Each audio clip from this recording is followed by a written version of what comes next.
amigos de Latin America Meetings.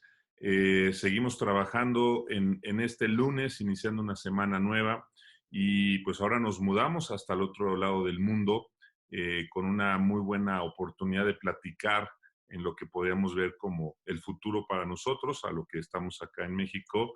En esta ocasión tengo la oportunidad de platicar con Alina Xiang. Ella es la presidenta y CEO de East West Marketing. Es una agencia de marketing que ayuda a promover a los destinos, principalmente en China y en la India. Y en esta ocasión, pues bueno, Alina aceptó esta entrevista conmigo para platicarnos un poquito qué está pasando. Ella está basada en Beijing, entonces nos va a platicar un poquito qué ha sucedido, cómo están por allá y sobre todo, pues lo que vamos a ver acá como para nosotros es como el futuro, lo que podríamos pensar que podría ser un poco regresar a la vida cotidiana. So, Alina, hello, good morning, down there in Beijing. I know it's Tuesday, 9 a.m. more or less, down there in China. Thank you for taking the time and thank you for accepting this interview and this talk with us. Mainly, we want to talk about, we understand bad news and COVID-19 is all around the world and everybody's talking about that. So we know already most of the things, but what we are really curious about, and thank you for this opportunity, is talking about what happened then next and what happened when we listen the news here in Mexico or in this side of the world that China went down, that China stopped cases, that we saw some of the last patients went out from some hospitals. And as we say, I don't know if it's correct, but as we say, normal life is coming again. We understand life has changed for everybody and will change for everybody in the world because this is a world pandemic issue. But it's really interesting to understand on your side, as a personal side, how life is coming back. And also it's really interesting because you represent destinations and you understand all about tourism. You understand what is the importance about tourism. And I think nowadays in all the world, tourism is really, really affected, but we think and we know we're coming back really strong. But thank you again. And can you share us a little bit, how do you see things, how life is coming back again in Beijing and in China, right? And in this moment, how do you think things will continue on the days? Mm-hmm. Okay, thank you so much for having me here. So right now, I think our life is a little bit back to normal. After 2 months since January, people follow the stay-at-home order for over 2 months, and for especially for the people from Wuhan, Hubei province, they just the government just opened the gate for the Wuhan people can start out of the city since April 8th. I think people have been home for too long, much longer than we expect. We plan to celebrate our Lunar New Year for 7 days. That's a long holiday, but suddenly everybody have to stay at home for 2 or 3 months. And I think right now, everybody is really, really eager to come out. So for example, we just had a 3 days public holiday. We call it tomb sweeping holiday, Qingming holiday. Even just 3 days, we have seen a lot of people trying to make a local travel because we still cannot travel to other cities. But for local travel, there are lots of people there to just maybe have some fresh air. So we can see that for Chinese, everybody is talking about, I want to travel. I think for people want to travel for 2 reasons, of course. One is for young people, they usually they travel twice a year, but now they can, so they just want to go out. But for some people I think millennials, they realize, I think after the COVID-19, they realize that it's not quite smart to save lots of money in the bank because you never know what's gonna happen, So they there's a survey from China Tourism Economy. 71% people said I will travel when everything settled. They plan to travel, and I think 25% said they want to travel as soon as possible. They said, okay, I don't want to save my money. I want to spend just for anything I want. So travel is a very top desire there. And for our normal life, I think is also a little bit back to normal. I think for Chinese, they're still really, really careful. They don't because through the quarantine, through the 3 months experience, we know it's not smart decision to have a big gathering. So we want to meet our friends, we want to meet our families, but every time there's 2 or 3 of us to chat and try to avoid that public places with lots of people. So of course the restaurants right now are reopened, but you won't see lots of people there. So I think everything seems going back to normal, but slowly, not just open and everybody is suddenly back to everything normal. I don't think so. Especially for Beijing. I think Beijing still really still control everything really strictly. I think this gonna last for 2 or 3 months. We have to see. Yeah. Okay. And also in the kind of, if you so think about events like trade shows or like meetings or something like that, have you heard something about if there are coming new rules? We understand, as you said, restaurants, and maybe we will think that even movie theaters or maybe places, they will say, well, if I can hold 500 people for this time, I can only allow 200 people, and they will say a lot of strict distance of the people. But have you heard something about the meetings industry? China, we know they have also great trade shows, and it's really important for the businesses. So have you heard something about that? Not yet. I think right now for meetings industry, I don't think the China government put them as a priority. Even for school is not open yet. So that means they still control the gathering very carefully.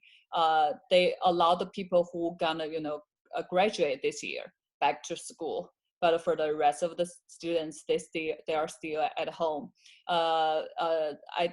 For now, different persons said they probably reopen the school in late May. But I think for the trade show, it definitely after May. So probably July, August, but I don't think that it's gonna earlier than June. Okay, that's perfect. And that will be same kind of for the office. The people that go to offices, they are also coming slowly down to work? That depends on the industry. For different industries, the government has different policies for if it's really related to people's daily life, it allows you back to work. For rest of the offices, they say you can come back to work, but they won't suggest that all of your staff come back at the same time. So, for example, half of them come this day, the rest of the half come another day. So that's trying to have too many people stay at the same space. But from our tourism industry, what I heard that the travel agencies from Beijing and Shanghai, 80% are not back to office because their business, because the travel ban is there. So most of them have no business. So most of them staff still work from home or just stay at home. Okay. And you were telling me about like traveling in between Beijing and Shanghai, like that. It's you can travel, but you will have quarantine when you arrive to one of those destinations. Even this is like traveling inside China, they will have these kind of restrictions. Yeah, you definitely can travel. The interesting things right now, we have kind of the identity. You can, if you are healthy, not tested as positive, you will have a QR code on your phone marked in green. So when you travel, you have to show all the security check, or like no matter airline or train, you have to show them I'm healthy, I can travel. And when you travel to the destination, they will test you, check you again, and you have to quarantine yourself for 14 days. Then you can start to work. And when you come back, then another 14 days. So we say if you travel from Beijing to Shanghai, that means you already lose 28 days Okay. just for one trip. So Okay. Yeah. yeah, better not travel at Okay. this period. Yeah.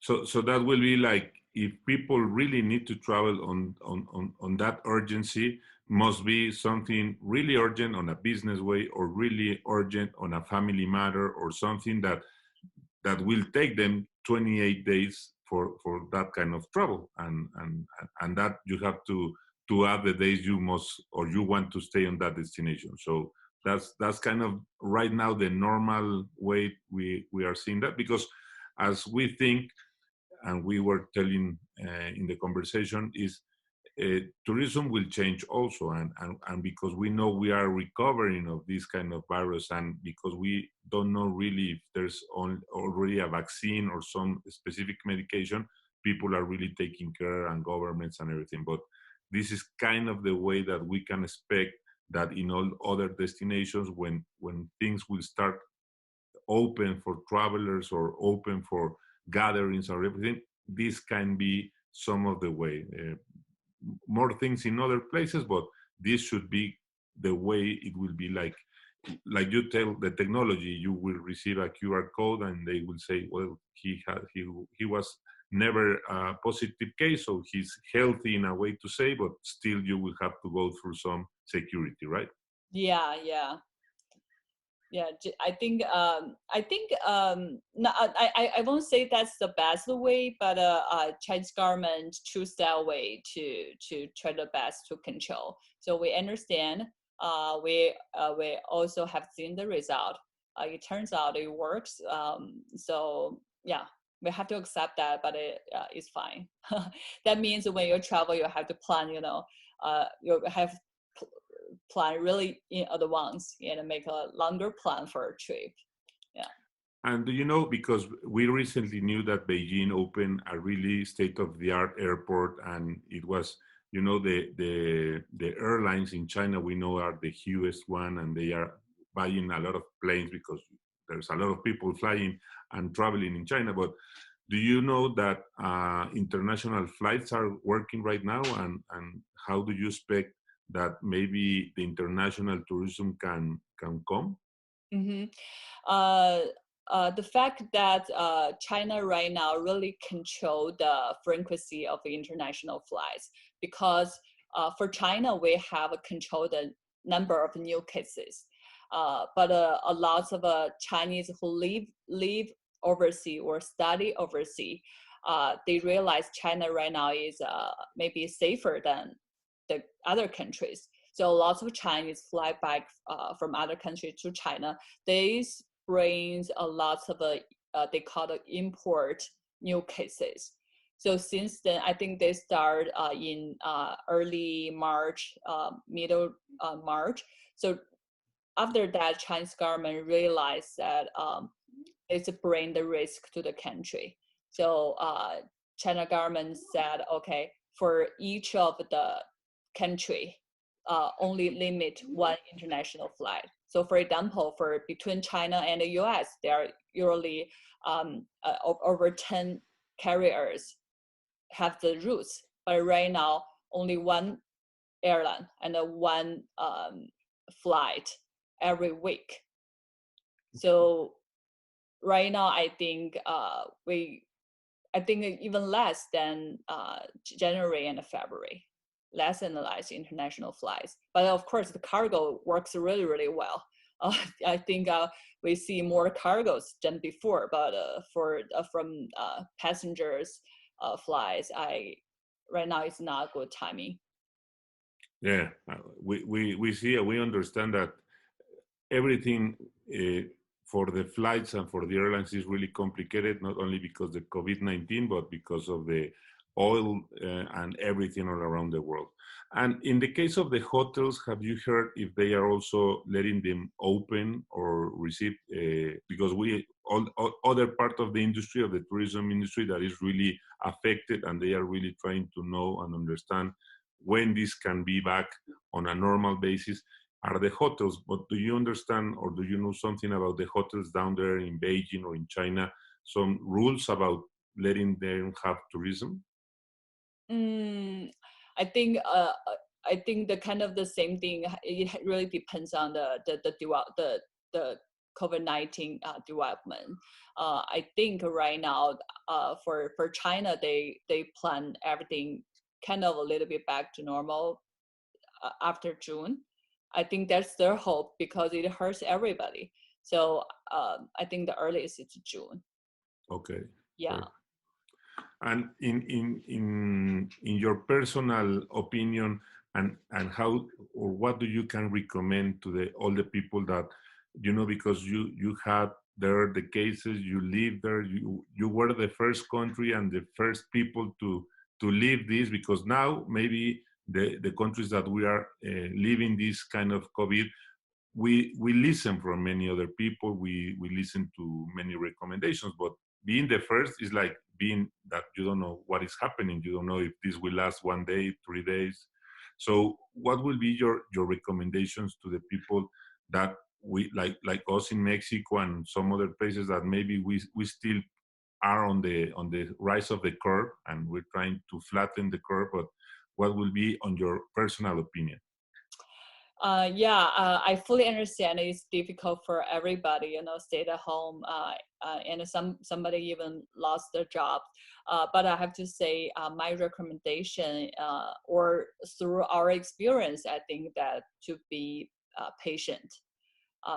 That's the only, because we have no way to solve the problem. I think that's a problem for big guy, like the president, all the leadership. But for us, I think we can do our own part, just to be patient, to stay at home. And through China's experience, I think if everybody follow the rule, it's boring. Definitely stay at home. Nothing you can do, but it seems that it works. You really can control the situation, and after 2 months, we probably can go back to work slowly. But if we don't have the patience, you probably last for 6 months, 1 year. That would be worse. So I think if everybody has a patience to stay at home, to really enjoy the time, I think we probably can reopen the world very soon. Okay. Well, Alina Xiang, thank you very much for your time. Thank you for having us with you and to have this conversation for Mexico and Latin America is really interesting. And if you allow us, we will contact you in another case to listen how are things evolving down there in China, in Beijing. And hopefully it will come, and I know it will come the day that we will gather together and our industry, the tourism and the meetings industry, will be strong again. We understand this will take some time. It's better, as you say, it's better to be patient and take that time, but we will come stronger. So thank you very much. And we hope you're still safe down there and everything is okay at Beijing or in China. Yeah, thank you so much. Same to you.